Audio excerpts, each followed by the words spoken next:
Arctic में चीन की दस्तक, ग्लोबल वार्मिंग के बीच एक नई होड़ की शुरुआत। नमस्कार, आप देख रहे हैं न्यूज़ वन नॉर्थ ईस्ट और मैं हूं रेचल सिन्हा।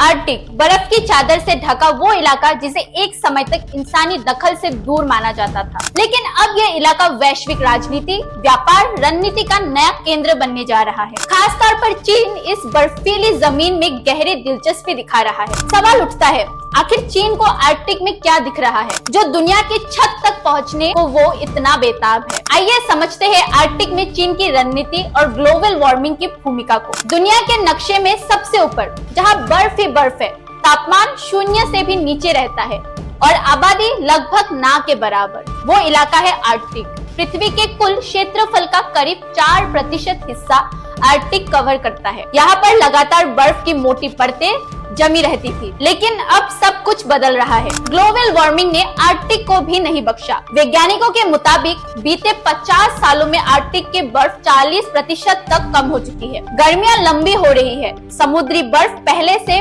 पतली और कमजोर हो गई है। इसका सीधा असर पड़ रहा है आर्कटिक के भूगोल, पर्यावरण और रणनीतिक समीकरणों पर। आर्कटिक में बर्फ पिघलने की दर हर दशक में 13% की गिरावट और गर्मियों में आर्कटिक की समुद्री बर्फ 1979 की तुलना में अब आधी हो गई है। अब बात करते हैं चीन की। भले ही आर्कटिक चीन की सीमाओं से हजारों किलोमीटर दूर है, लेकिन वो खुद को नियर आर्कटिक स्टेट घोषित कर चुका है, यानी आर्कटिक के नजदीक स्थित देश।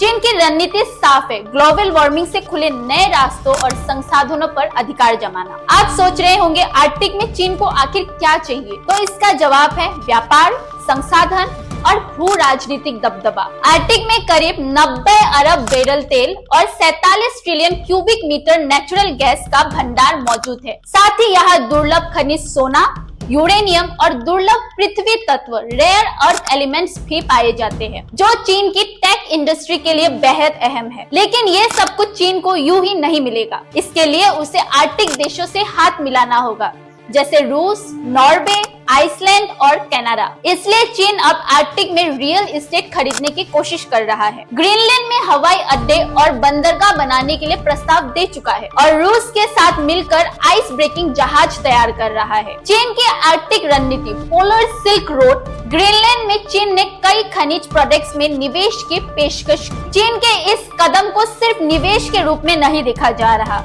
बल्कि एक रणनीतिक विस्तार के रूप में देखा जा रहा है। कई पश्चिमी देश इसे चीन की नरम विस्तारवाद, सॉफ्ट एक्सपेंशनिज्म का हिस्सा मानते हैं। साल 2018 में चीन ने पोलर सिल्क रोड की घोषणा की, यानी आर्कटिक समुद्री रास्तों को बेल्ट एंड रोड इनिशिएटिव से जोड़ना। इसका मतलब ये हुआ कि बर्फ के पिघलते ही एक नया समुद्री व्यापार मार्ग खुल जाएगा, जो चीन से यूरोप को सीधे जोड़ेगा, वो भी पारंपरिक रास्तों से 40% छोटा। इससे चीन को समय और पैसे दोनों की बचत होगी।